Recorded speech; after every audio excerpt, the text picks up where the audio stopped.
로마서 6장 1에서 5절. 세례를 통해 죄의 상태에서 떠남.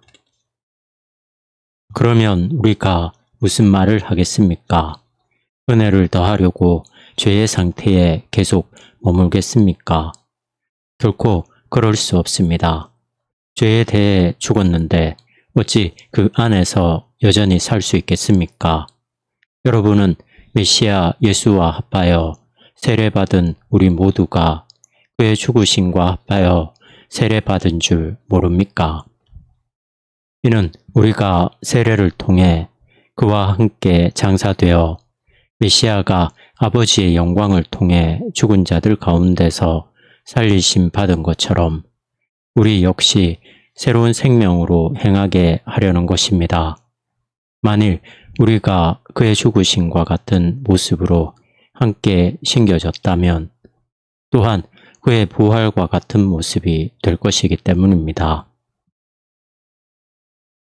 예수님이 하신 탕자 이야기는 유명하다.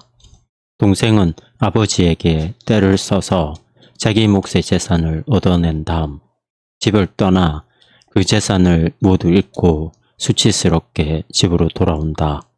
그런데 놀랍게도 아버지가 달려나와 자기를 맞고 큰 잔치를 베풀어 자기의 명예를 세워주는 것이 아닌가. 그럴 자격이 없음에도 불구하고 또 형의 원성에도 불구하고 그는 다시 아들로 환영받는다. 그러고 나서 한두 해 후에 이 젊은이의 마음에 슬며시 이런 생각이 들어온다고 상상해보라. 삶은 그럭저럭 무난하게 제자리를 잡은 상태다. 형도 그런대로 마음을 진정하고 동생을 받아들이고 아버지는 늙어가고 있다. 그는 집으로 돌아오는 길에 아버지가 달려와서 자기를 맞아주신 행복했던 날을 떠올린다. 그러고는 일을 또 저질러 볼까 생각한다. 먹고 살 만큼 재물을 챙겨 몇 주 동안 집을 나갔다가 회개하고 다시 돌아오면 어떨까? 나에게 또 한 번 잔치를 베풀어 주실까? 상상도 못할 터무니없는 일 아닌가? 어떻게 그런 생각을? 하지만 그렇게 생각하는 사람들이 아주 많다. 하나님은 나를 용서해 주실 거야. 그게 바로 하나님이 하시는 일이니까. 200년 전 어느 유명한 철학자가 선언한 말이다. 요즘에도 교회가 전해야 할 유일한 말씀이 바로 용서의 메시지라고 믿는 사람들이 아주 많은 것 같다. 며칠 전에 나는 한 라디오 프로그램에서 이런 질문을 받았다. 관용을 믿는 교회로서는 도덕법 준수를 요구하는 것이 물론 어렵겠지요. 흔히 말하듯이 우리는 포용적이어야 하고 하나님은 사람들을 있는 그대로 받아들여 주신다고 말해야 한다. 때로는 바울이 바로 앞에서 한 말, 곧 죄가 더한 곳에 은혜 또한 더욱 넘쳤으므로를 들먹이며 이를 뒷받침하기도 한다. 그러므로 죄를 지은 사람에게 할 수 있는 말이란 괜찮아요. 하나님은 여전히 당신을 사랑하십니다. 뿐이다. 나는 바울이 아마도 그런 식의 주장에 계속 부딪히지 않았을까 생각한다. 한 가지 다른 점이 있다면 우리가 여전히 죄인일 때 하나님의 사랑이 우리에게 미쳤으므로 하나님의 사랑이 계속 미치게 하기 위해 죄인으로 머물러야 한다고 누군가 바울에게 진지하게 말했을지는 의심스럽다는 것이다. 나는 바울이 하나님의 값없는 은혜에 대한 자신의 교리에 반대하는 견해를 만나지 않았을까 생각한다. 그런 말씀을 하고 다니시면 안 됩니다. 그러면 사람들은 자기 하고 싶은 대로 멋대로 할 수 있다고 생각할 겁니다. 실제로 3장 8절에서도 보았듯이 이와 비슷한 말로 바울을 비난하는 사람들이 있었던 것 같다. 6장은 최소한 한 가지 차원에서는 이러한 주장에 대한 대답으로 쓰였다. 그러나 이는 단순한 여담이 아니다. 마치 바울이 보유에서 잠시 벗어나서 특수한 문제를 다루기라도 하는 것처럼 말이다. 바울은 레슬러가 상대방의 공격을 이용하는 것처럼 자신이 말하고 싶은 본론을 발전시킨다. 이제 우리는 예수님의 이야기가 아니라 훨씬 더 크고 오래된 이야기로 돌아간다. 성경의 두 번째 책인 출애굽기를 생각해보자. 출애굽기는 이스라엘 자손들이 이집트에서 종살이하던 이야기를 전한다. 하나님은 그들이 비참한 종살이와 압제 속에서 울부짖는 소리를 들으시고 모세를 보내 그들을 구출하여 약속의 땅에서 자유롭게 살게 하시려 했다. 그들은 노예의 땅을 뒤로하고 홍해를 건너 새로운 자유를 발견했다. 하나님은 그들을 시내 산으로 인도하시고 율법을 주셨다. 그들은 예상보다 더 오랜 시간을 광야에서 보내며 방황했고 하나님께 투덜거리기도 했다. 그러나 하나님은 마침내 그들이 상속으로 받은 땅으로 들어갈 때까지 그분의 임재를 통해 곧 구름 기둥과 불 기둥으로 그들을 계속 이끄셨다. 이는 잘 알려진 이야기다. 그러나 바울이 현재 본문에서 시작하여 로마서에서도 똑같은 이야기를 새로운 방식으로 한다는 사실은 보통 잘 알려져 있지 않다. 로마서 6장에서는 그리스도인이 어떻게 홍해와 같은 세례의 물을 통과하여 이집트를 떠나 약속의 땅을 향해 출발하는 것처럼 노예의 땅을 뒤로하고 자유로운 새 삶으로 들어서는지를 설명한다. 7장에서는 시내산에서 일어난 사건과 그 결과 발생한 문제로 씨름하면서 율법에 기이하고도 새로운 성취가 무엇인지를 발견한다. 8장에서는 하나님이 자기 백성을 인도하셔서 그들이 받은 상속, 곧 구속받은 창조 세계 전체로 판명난 상속으로 돌아가게 하신다는 관점에서 그리스도의 삶을 설명한다. 그리고 바울은 이스라엘 백성이 범한 것과 같은 불평에 대해 경고한다. 바울은 8장 15절에서 여러분은 다시 종살이에 빠지기 싫지 않습니까? 라고 묻는다. 바울은 왜 이와 같이 하는가? 세 가지 이유가 동시에 작용한다고 생각한다.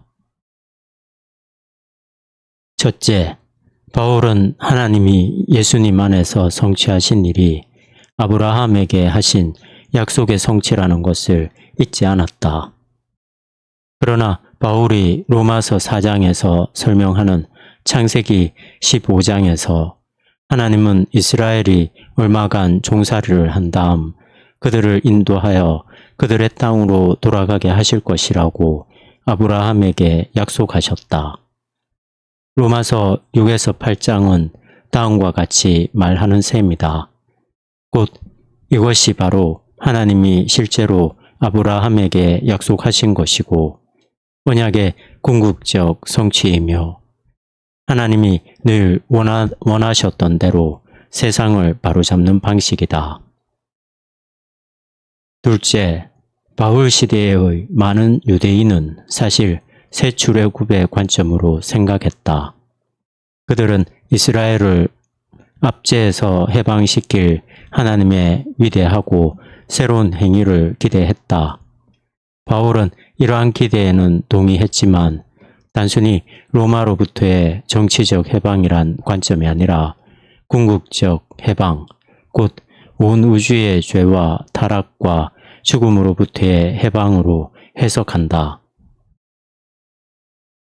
셋째, 그러므로 하나님이 메시아 예수를 통해 그리고 예수 안에서 이루신 일은 이스라엘이 품은 소망의 참된 성취라는 것을 바울은 일부러 강조한다. 이는 이스라엘과 이스라엘의 소망이 하나님의 계획에서 더 이른 단계에 불과하다는 말이 아니다.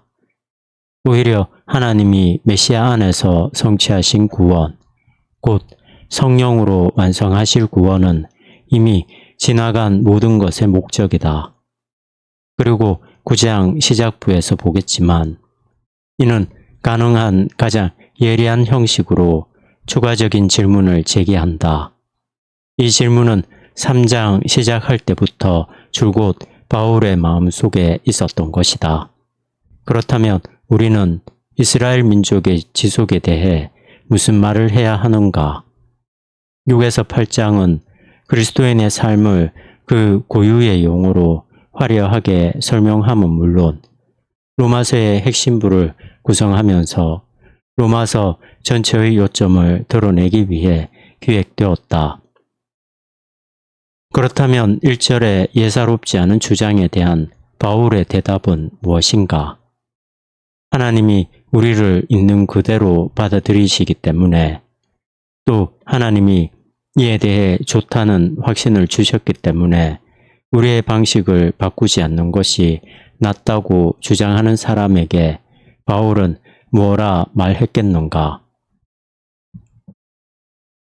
그리스도인이 될 때 우리는 한 부류의 사람에게 다른 부류의 사람으로 이동하는 것이고 한 부류의 사람에서 다른 부류의 사람으로 이동하는 것이고 따라서 자기 자신에 대해 다시는 원래 방식대로 생각해서는 안 된다고 바울은 대답한다. 더 구체적으로 말하면 그리스도인이 될 때 우리는 메시아와 함께 죽었다가 다시 살아난다. 여기서 우리는 로마서에서 처음으로 바울의 핵심 신령 가운데 하나를 만난다.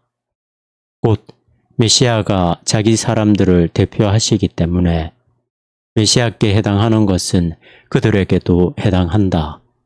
이것이 바로 바울이 메시아께로 나아가거나 메시아 안에 있는 사람에 대해 혹은 메시아와 함께 그들에게 일어나는 일들에 대해 말하는 이유다. 이는 우연한 말장난이 아니다. 그런 문장에서 예수라는 이름으로 메시아를 대신할 수는 없다. 물론 바울은 예수님이 과거에도 현재에도 메시아라고 믿는다. 그러나 바울이 말하는 주장은 그 논리가 다음과 같은 가정을 바탕으로 작동한다는 것이 내 말의 요지다. 예수님은 메시아로서 단순히 사사로운 개인, 곧 나사렛의 예수만이 아니라 자기 백성을 자기 안에 모두 총괄하신 기름 부음 받은 자이시다. 더 구체적으로 말하면 바울은 그리스도인 삶의 실체적이고 물리적인 시작인 세례 행위에 그리스도인이 메시아와 함께 죽고 산다는 뜻이 담겨 있다고 보았다. 이곳은 물론 다른 곳에서도 바울은 세례를 요한의 세례가 돌아본 출애굽이라는 관점과 요한에 의한 예수님 자신의 세례라는 관점에서 이해하는 면이 있다. 그러나 더 구체적으로는 예수님이 말씀하신 세례, 곧 그분의 죽음이라는 관점에서 이해한다. 사람들은 기독교 세례를 받으면서 메시아와 함께 죽었다가 메시아와 함께 새로운 생명으로 살아난다. 이는 무엇보다 먼저 신분의 변화를 의미한다. 우리는 더 이상 죄 안에 머물지 않지만 은혜가 우리를 만난 곳은 바로 그 죄의 자리다. 이는 우리의 과거 모습 그대로가 좋다고 말하려는 것이 아니라 우리를 구출하여 어딘가 다른 곳으로 데려가기 위해서다. 바울은 나무나 관목을 심는 이미지를 사용한다. 우리가 일단 특정한 토양에 심겨졌다면 거기가 바로 우리가 자라야 할 곳이다. 세례를 받을 때 우리는 예수님의 죽음 속으로 심겨진다. 이는 또한 예수님의 부활 생명에도 심겨져서 이제 새로워진 사람으로 살게 하려는 것이다. 신분의 변화에 따라 살려면 그 변화를 인정할 뿐 아니라 새 사람에 맞는 실제 삶을 살아야 한다.